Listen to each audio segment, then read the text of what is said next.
this is what's recorded by history, that the industrial revolution, driven by mechanical capital, mechanical technologies, culminated sometime around the 60s. And that's when everybody started fleeing New England. And that's when businesses left. And fortunately, for a variety of reasons, we saw the match between the computers and the actuarial data of the big insurance companies. It had not yet been made.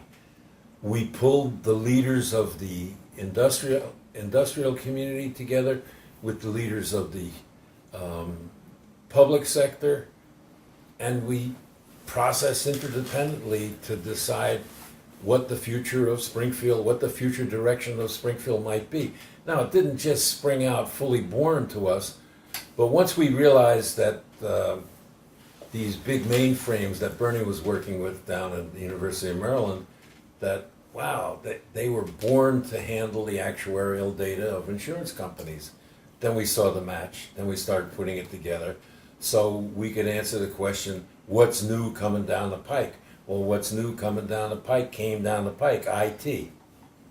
And by the way, Dick, looking at the articles written about the sustainability of this in Springfield, from the article called The Springfield Miracle to the article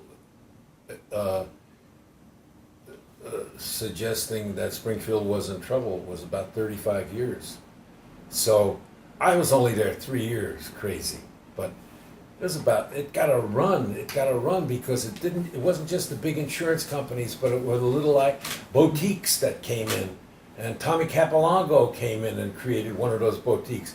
This was all to supplement the whole IT revolution that took place there.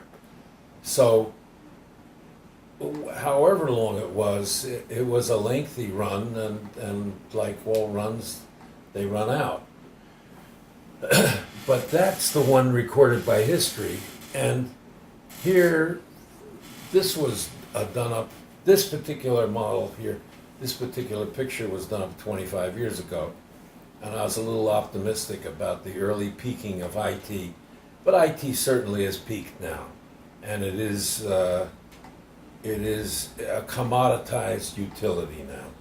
If anybody wants to debate that in future occasions, we can do that. But it's a utility available to all of us, and you cannot see it as anything more than a commodity, if you want to call it commercial commodity, yes. Bigger, faster, better, cheaper.